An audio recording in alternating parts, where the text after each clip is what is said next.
ಸಾಮೂಹಿಕ ವಿವಾಹಗಳಿಂದ ಆರ್ಥಿಕ ಹೊರೆ ತಗ್ಗುವ ಜೊತೆಗೆ ಪ್ರಗತಿಗೆ ಪೂರಕವಾಗುತ್ತದೆ ಎಂದು ಕುಷ್ಟಗಿ ಮದ್ದಾನೇಶ್ವರ ಮಠದ ಕರಿಬಸವ ಶಿವಾಚಾರ್ಯ ಮಹಾಸ್ವಾಮಿಗಳು ಹೇಳಿದರು. ತಾಲೂಕಿನ ಹಿರೇಮುನ್ನಾಪುರ ಗ್ರಾಮದ ಶ್ರೀ ಕಾಶಿ ವಿಶ್ವನಾಥ ಜಾತ್ರಾ ಮಹೋತ್ಸವ, ಕಳಸಾರೋಹಣ ಹಾಗೂ ಮಹಾರಥೋತ್ಸವ ಮತ್ತು 70ನೇ ವರ್ಷದ ಶ್ರೀ ಶರಣಬಸವೇಶ್ವರ ಪುರಾಣ ಮಹೋತ್ಸವ ಅಂಗವಾಗಿ ಜರುಗಿದ ಸಾಮೂಹಿಕ ವಿವಾಹಗಳ ಕಾರ್ಯಕ್ರಮದಲ್ಲಿ ಭಾಗವಹಿಸಿ ಅವರು ಮಾತನಾಡಿದರು.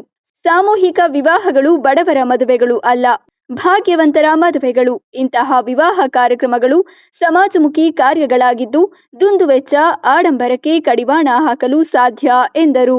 ಸಾಮೂಹಿಕ ವಿವಾಹ ಎಂದರೆ ಕೇವಲ ಬಡಜನರ ಮದುವೆ ಕಾರ್ಯಕ್ರಮ ಎಂದು ಭಾವಿಸುವುದು ತಪ್ಪು. ಸಹಸ್ರಾರು ಭಕ್ತರ, ಮಠಾಧೀಶರ ಆಶೀರ್ವಾದದೊಂದಿಗೆ ಸಾಮೂಹಿಕ ವಿವಾಹ ಬಂಧನಕ್ಕೊಳಗಾಗುವ ಭಾಗ್ಯ ಜೀವನದ ಸಾರ್ಥಕತೆಯ ಕ್ಷಣವಾಗಿದೆ ಎಂದರು. ಶಾಸಕ ದೊಡ್ಡನಗೌಡ ಪಾಟೀಲ್ ಮಾತನಾಡಿ, ಸಾಮೂಹಿಕ ವಿವಾಹಗಳು ದುಂದುವೆಚ್ಚಕ್ಕೆ ಕಡಿವಾಣ ಹಾಕುವುದಲ್ಲದೆ ನೆಮ್ಮದಿ ಜೀವನಕ್ಕೆ ನಾಂದಿ ಹಾಡುತ್ತದೆ. ವಧೂವರರು ದಾಂಪತ್ಯ ಜೀವನವನ್ನು ಮಾದರಿಯಾಗಿ ನಡೆಸುವ ಮೂಲಕ ಸಮಾಜಕ್ಕೆ ಮಾದರಿಯಾಗಬೇಕು. ಇಂದಿನ ದಿನಗಳಲ್ಲಿ ಆರ್ಥಿಕವಾಗಿ ಹಿಂದುಳಿದ ಕುಟುಂಬಗಳಿಗೆ ಮದುವೆ ಕಬ್ಬಿಣದ ಕಡಲೆ ಇದ್ದಂತೆ. ಉಳ್ಳವರು ಸಾಮೂಹಿಕ ವಿವಾಹದಂತಹ ಸತ್ಕಾರ್ಯಕ್ಕೆ ಮುಂದಾಗಿ ಬಡವ ಶ್ರೀಮಂತ ಮೇಲು ಕೀಳೆನ್ನದೆ ಎಲ್ಲರೂ ಒಂದೇ ಎನ್ನುವ ಭಾವದೊಂದಿಗೆ ನಡೆಸುವ ಎಲ್ಲ ಸತ್ಕಾರ್ಯ ಮಾಡಬೇಕು. ಸಾಮಾಜಿಕ ಕಳಕಳಿಯೊಂದಿಗೆ ನಡೆಸುವ ಸಾಮೂಹಿಕ ವಿವಾಹ ಮಹೋತ್ಸವ ನಿಜಕ್ಕೂ ಶ್ಲಾಘನೀಯ ಎಂದು ಹೇಳಿದರು.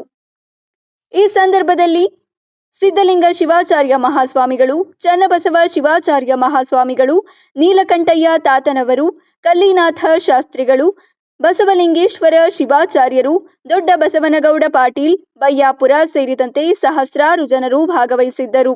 ಶಿಕ್ಷಕ ಶಿವಾನಂದ ಹಿರೇಮಠ ಕಾರ್ಯಕ್ರಮ ನಿರ್ವಹಿಸಿ ವಂದಿಸಿದರು. ಹೂವಿನಹಡಗಲಿ ಗವಿಸಿದ್ದೇಶ್ವರ ಸ್ವಾಮಿಗಳು ಮತ್ತು ಮದ್ದಾನೇಶ್ವರ ಮಠದ ಕರಿಬಸವ ಶಿವಾಚಾರ್ಯ ಮಹಾಸ್ವಾಮಿಗಳು ಆಶೀರ್ವಚನ ನೀಡಿದರು.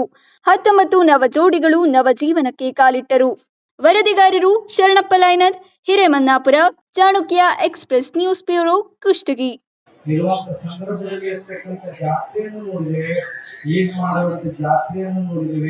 ಅದಕ್ಕೆಲ್ಲ ಕಾರಣ ಅಂತಂದ್ರೆ ಪರಮಪೂಜ್ಯ ಆಶೀರ್ವಾದ, ಜೊತೆಗೆ ಗುರುನಾಥನವರ ಹಾಗೆ ಕುಷ್ಟಗಿ ಅಜ್ಜವರ ಸಂಪೂರ್ಣವಾಗಿರ್ತಕ್ಕಂಥ ಮಾರ್ಗದರ್ಶನ ಆಶೀರ್ವಾದ ಕಾರಣ ಅನ್ನುವಂಥ ಮಾತನ್ನ ಈ ಸಂದರ್ಭದಲ್ಲಿ ತಿಳಿಸಿ, ಪರಮಪೂಜ್ಯರಾಗಿರ್ತಕ್ಕಂಥ ಜಗದ್ಗುರು ಕೊಟ್ಟರದ ಅಭಿನವ ವಂಶಿಷ್ಠ ಮಹಾಶ್ರೀಗಳವರು ಋಷಿಕೇಶಕ್ಕೆ ದಯಮಾಡಿಸಿರೋದ್ರಿಂದ, ಹಿಮಾಲಯಕ್ಕೆ ದಯಮಾಡಿಸಿರೋದ್ರಿಂದ ನಮ್ಗೆ ದೂರವಾಣಿ ಸಂಪರ್ಕ ಮೂಲಕ ತಿಳಿಸಿದ್ರು.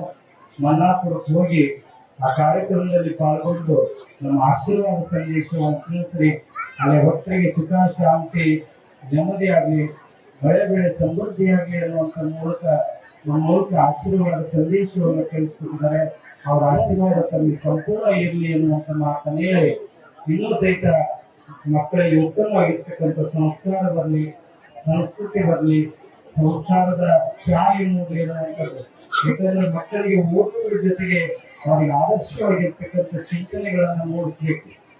ಯಾಕಂದ್ರೆ ಇವತ್ತು ನಮ್ಮ ಹತ್ರ ಆಡಿ ಬಂದ್ರೆ ಜನಪದಗಾತಿ ಬಹಳ ಸಂತೋಷ ಪಡುತ್ತಿದ್ವು. ಆಡಿ ಬಾಣನ ಕಂಡ ಅಂಗಾಳ ಕೊಳದೇನ, ತೆಂಗಿನ ನೀರ ತಿಳಿಯಿಂದ ಬಂಗಾರ ಮೋಡೆ ಕೊಳದೇನ ಅನ್ನುವಂಥ ಮಾತು ಹೇಳ್ತಿದ್ರು. ಇವತ್ತು ನಮ್ಮ ತಾಯಿಗಳು ಆ ಮಕ್ಕಳಿಗೆ ಹೋಮಕ್ಕು, ಶಾಲೆ, ಟ್ಯೂಷನ್ ಅನ್ನೋದ್ರ ಮೂಲಕವಾಗಿ ಇಂಥ ಸಂಸ್ಕಾರಗಳನ್ನು ಕೊಡುವಂಥದ್ದು ನಡೆಸಿದ್ದಾರೆ ಅನ್ನುವಂಥದ್ದು. ಹಾಗಾಗಿ ಆ ಸಂಸ್ಕಾರ ಬರಬೇಕು ಅಂತಂದ್ರೆ ಆ ತಾಯಿ ಹಂಗಾಡಿದ್ರೆ ಇವತ್ತಿನ ತಾಯಿಗೆ ಹೆಂಗಾಡ್ತಾರೆ ಅಂತ ಆಡಬೇಡ ಅನ್ಕಂದ ಅವಾಗ ಆಡಿ ಅಂಗಾಳ ಕೊಡೋದೇನ ಅಂದ್ರೆ ಇವತ್ತಿನ ತಾಯಿಗೆ ಹೆಂಗಾಡ್ತಾರೆ ಅಂತಂದ್ರೆ ಆಡಬೇಡ ಅನ್ಕಂದ ನೀ ಪಾಸ್ ಆಗ್ಬೇಕು, ನೀ ಫಸ್ಟ್ ಬರ್ಬೇಕು, ನೀ